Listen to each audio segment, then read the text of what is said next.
Now, are we saying that we agree with the University of Michigan? Do we agree that Americans should limit their intake of red meat to 4 pounds a year? Nope. Hi guys, I'm Anna. And I'm Brian. And we are Those Annoying Vegans! And it's been a while since we last made one of these videos, but you know why. You've been watching our live hangouts, right? You've been with us throughout this crazy new life update. Really wonderful life update, however. Yes, we now have 2 new boys. 2 boys, a house of 6. So first, a heartfelt thank you to all of our Patreon patrons for continuing to support us, even though we know we are not as consistent as we have been in the past. As you know, there's been a lot going on, but we thank you so much for not only continuing to support us, but for all the new Patreon patrons that have chosen to support us over the last few weeks with the arrival of Antonio and Fireru. These 2 boys, they needed some special care, 2 surgeries and medication, and they will now need physical therapy. And so it has been quite a journey for us. And thanks to you guys, because you guys have helped to relieve some of the financial aspect of their care. We're, of course, still taking donations towards their care. We've been talking about it on the live streams. We don't leave them up permanently. So if you catch us live, feel free to ask a question. We always do we try to do a Q&A live stream every 2 weeks or so. We've been doing them once a week. Yeah, we're trying to do them weekly because we know we haven't had time to do edited videos. Like this one. Like this one. If you enjoy the channel, if you like what we do, if this brings value into your life in some way, if you would like to become a patron on Patreon, or if you would like to purchase any of our merchandise from our Etsy store, or if you'd just like to donate directly via Super Chat during our live stream, or you can simply use Venmo. We're at Those Annoying Vegans if you'd like to contribute directly. Yeah, all of your donations, all of your contributions go directly to the animals we've rescued, whom we are caring for right now. As you know, Antonio, Fireru, and Jackie. On to the topic of today's video. Yes. President Joe Biden wants to limit red meat consumption to 4 pounds per year. Gasp! If you've been watching or read right-wing media, then you will probably have seen a number of pundits claiming that President Joe Biden wants to limit our red meat intake, not ours, theirs, red meat intake to 4 pounds of meat per year. That would equal about a burger a month. Speaking of stupid, there's a study coming out of the University of Michigan which says that to meet the Biden Green New Deal targets, America has to, get this, America has to stop eating meat, stop eating poultry, fish, seafood, eggs, dairy, and animal-based fats. Okay, we got that? No burgers on July 4th. No steaks on the Barbie. I'm sure Middle America is just going to love that. Can you grill those Brussels sprouts? So get ready. You can throw back a plant-based beer with your grilled Brussels sprouts and wave your American flag. Call it July 4th green. Say goodbye to your burgers if you want to sign up for the Biden climate agenda. Researchers say you'd have to cut about 90% of red meat from your diet. For Americans, that means a limit of 4 pounds of red meat per year. Americans would have to cut red meat consumption by a whopping 90%. That means only 1 burger a month. Part of his climate or green targets are to cut our red meat. He wants to cut out 90% of the red meat that you all eat. That's 4 pounds a year. Listen, 4 pounds a year, that's my weekly consumption of red meat at the minimum. Now, given that President Biden did not say this at all, ever, let's analyze how this story became mainstream news. At a virtual climate summit, President Biden did say that he wanted the U.S. to cut its greenhouse gas emissions in half by the year 2030 as compared to the year 2005. Those greenhouse gas emissions, we want to cut those in half by 2030. The Daily Mail then published an article called "How Biden's Climate Plan Could Limit You to Eat Just 1 Burger a Month, Cost $3,500 a year per person in taxes, force you to spend $55,000 on an electric car, and crush American jobs." That's the name of the article. No bias there. No bias from this publication. You know, journalism. I went to school for journalism. I went to college for journalism. Thank the good Lord that I did not insert myself into the mess that is now journalism. Yeah. They call this journalism. That's insane. What happened to objectivity? Isn't that what the foundation of journalism is about. So not only is he going to limit your meat intake, but he's going to charge you an extra $3.5K a year and then force you to buy an electric car. Okay. News to us. So in this article, the writer, Emily Crane, she writes, quote, "While Biden hasn't released details on what life could look like for Americans, experts in recent studies have laid out what would need to change by 2030 to reach that goal. Could being the operative word. This is what life could look like. Americans may have to cut their red meat consumption by a whopping 90% and cut their consumption of other animal-based foods in half. Gradually making those changes by 2030 could see diet-related greenhouse gas emissions reduced by 50%, according to a study by Michigan University Center for Sustainable Systems. To do that, it would require Americans to only consume about 4 pounds of red meat per year, or 0.18 ounces per day. It equates to consuming roughly one average-sized burger per month." Now, even though President Biden has had zero to do with this University of Michigan study, it's not Michigan University, by the way. A study by Michigan University's Center for Sustainable Systems.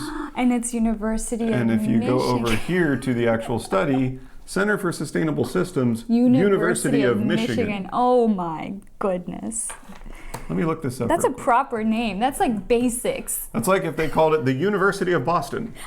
You'd be like, no, it's BU. So the name of the school is the University of Michigan. It's in Ann Arbor, That's crazy. where my grandparents used to live. Ann Arbor, Michigan. Wow. Red flag number one for journalism right there. Yeah. You don't get the name of the school right. All of that aside, if we look at what the University of Michigan actually said in the study, they compared a few diet-related scenarios, and they compared the greenhouse gas emissions for each. Quoting from the abstract, a number of dietary scenarios projected to 2030 were then developed. The first one, the baseline average diet remains unchanged till 2030. So that's Option one. If we don't change, here's what will happen. The second scenario is if meat and poultry consumption increases per the USDA projections. As countries get more wealthy, they tend to eat more animal products because animal products are a first world luxury. Yeah, despite what some people say. Despite what the carnivore trolls may tell you, steak, slightly more expensive than potatoes and rice.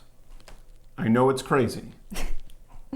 This is a hot take. 3, consumption of animal-based foods, red meat, poultry, fish, seafood, eggs, dairy, and animal-based fats decreases by 50% and is substituted with plant-based foods. Scenario 4 is the same as scenario 3, but beef decreases by 90% instead of 50%. So what they're looking at is if people just reduce their intake of all animal products 50% versus all animal products 50%, and then red meat is 90%. Quote, "If we assume a linear transition from the 2016 diet to 2030 projections, this target of 50% substitution results in an estimated cumulative reduction of 1,634 million metric tons of greenhouse gas emissions.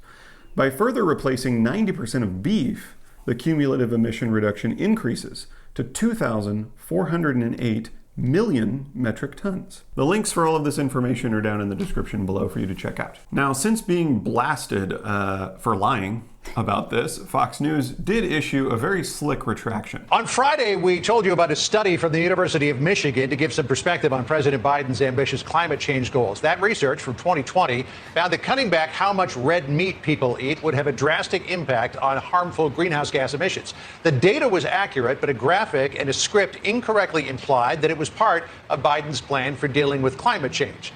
That is not the case. Oh my gosh. Yeah. So this is what's cool is scare people to death, and then you just issue a casual retraction because, you know, everyone's going to see the buzzword, the headline, the oh my gosh, and not as many people are going to see the retraction. Now, the absolutely hilarious, if it weren't so freaking sad, reality of this scenario is that in their attempt to own President Joe Biden, these right-wing news sources that just ran with this story about this study in Michigan, even in their retraction, are saying the data is accurate. The data was accurate. The data was accurate. The data was accurate. They're basically saying we can meet President Joe Biden's climate goals and we can help put a stop to the destruction of the planet via man-made climate change, we can do the right thing with ease. But I mean, one burger a month, that. I mean, people are so cooperative when it's their responsibility. I don't know what people think they can just, if you can't change as an individual, how do you expect a corporation to change? Corporations are made up of individuals like you who are unwilling to change. Or governments are the same way. Governments are made of individuals. People just think that these corporations are just going to magically reduce smoke. I know. I don't know, like, what do people think? You guys should just fix it. It's a big problem. You should fix it. And the headline is hilarious too, because they're like, 4 pounds of red meat a year, who can survive on that? All vegans are like, yeah, we eat 0 pounds of red meat per year. 0. And you know how many burgers we have every month? I don't know. I lose count. We have burgers all the time. We just eat plant-based burgers. You don't eat burgers made out of cow flesh. You can have as many burgers as you want. You can have a plant-based burger every day. It's probably not healthy, but if you want to have a 100% plant-based burger, you can go get one at Carl's Jr. right now. You can get one at Burger King. It's so weird. I guess people don't realize that we've been saying this for years. It's been years now. Yeah. It tastes the same. It tastes identical. But people are just so delicate. Burger King even, so delicate. I know, Burger King even fooled people. They had an April Fool's Day ad where they tricked people into eating an Impossible Whopper. They could not tell the difference. The people you will see here are real people, and these are their real reactions. Little do they know, their Whopper patty was actually made from plants. You're f***ing kidding me. We're not, Grant. Wait, plant-based? What are you talking about? No animals, just plants. Really? This is a f***ing cow. No f***ing cow. Tastes like a Whopper. Tastes like a Whopper. Tastes like a beef burger. And the frustrating thing too is that even Sagar from The Hill, who's apparently a carnivore bro, which I did not know. I love that segment in The Hill because they're trying to be reasonable. They're trying to be like, these right-wing media, they're so ridiculous. A lot of the carnivore guys I follow on Instagram have been all over this thing. They're like, screw you, Joe Biden. I'm eating steak. And listen, bros, I'm with you. I've been doing it the whole time, but like, we don't have to rely on fake memes in order to spread the word. So there we go. Had to make sure that we get that correction. They said that the data was accurate, Sagar. The data was accurate. Joe Biden didn't say that he was going to limit people's red meat. The study said you should if you give a about climate.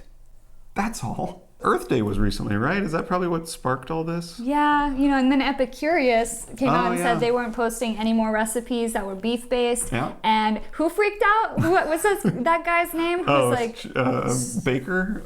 Sean Baker. Yeah, he's like freaking out. Yeah. This poor man. That's what his life revolves around. Isn't that sad? Yeah, he just wants to eat dead animals. And he wants everyone else to do it too, because otherwise he feels alone in the cruelty he's contributing to. It's strange to us because no one is really highlighting this insane hypocrisy. I mean, we know the science. We know what can be done today to help stop climate change. Yeah. But burgers though. Yeah. Burgers though. That's a great argument against veganism. Now, are we saying that we agree with the University of Michigan? That we agree with Joe Biden's radical agenda? Do we agree that Americans should limit their intake of red meat to 4 pounds a year? Nope. We're saying that Americans and everyone else should stop eating animals and animal products because it is unethical. The study from the University of Michigan is not a vegan study. It's not a vegan message. Veganism seeks to exclude all animal exploitation insofar as is possible and practicable for ethical reasons. And we know that veganism is a small minority for now. But this whole media frenzy about Joe Biden wants to take my burgers, brother. You're doing a West Virginia thing? That's my accent. And after the video, I need to get new tires on my 4x4 so we can go mudding. I'm from West Virginia, guys. I know. That's how people talk. I know, we're city folk. We're city folk. This is just yet another example of why focusing on environmental or health reasons is not enough to get people to make an ethical change in their behavior. The environment is this, the environment. It's this thing that just exists. It's like people it's don't just really, in the air. Yeah. Like people separate the animals from the environment, right, when really the environment would not be an environment without animals. Like the oceans are just water. Yeah, it's just a big pool of water that whales and dolphins get murdered in every day. And we don't really care because it's the ocean. It's over there. And, the environment is over there. And the health argument's the same way. Like, well, my cholesterol's, maybe I'll get a heart attack. It's not tangible. Yeah, anything that's like not immediately affecting you. Yes. For humans, it tends to be very hard to grasp that, yes, and to care about the future, to care about how our children are going to live on this planet, how long this planet has to live at the rate we're going. But when you show someone an individual animal, you say this individual animal is going to be murdered today, or when you show them footage saying, look at this individual cow trying to escape from this murder room, that's pretty sad. You know how that cow feels? I bet you do, because you have what we call empathy. We don't like to see that. We just like to think of it as beef. It's just beef. It's just red meat. It's just this thing. It's not an individual's life that we took unnecessarily. That is why placing victims first and foremost is crucial. Would we even be having these silly conversations if there was science to support that reducing dog abuse resulted in lower greenhouse gas emissions, or reducing child abuse or abuse against women? Would the effects of climate change honestly affect your opinion about these topics? Yeah, I mean, if it were scientifically shown that, hey, if you punch your wife less, you'll help stop climate change, would that be an argument against punching your wife or beating your child or kicking a dog? Yeah, if not, then why do so many people want to talk about climate or health when it comes to veganism? By eating plant-based, will we lower greenhouse gas emissions? Will we stop the destruction of our planet? Will we lower our cholesterol? Will we become hot Instagram models and get massive gains, bro? The real question should be, why are we even asking all these other questions when killing someone needlessly is wrong?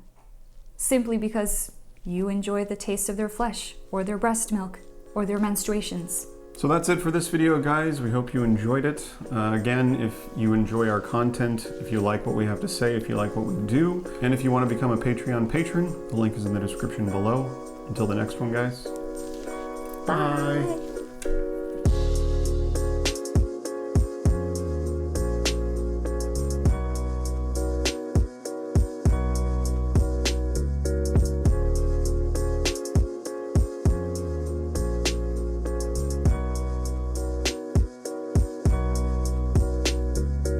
Yeah, since you Or you can say that. No, because you want to say No, you say Okay. No, you say No, you say It's funnier when you say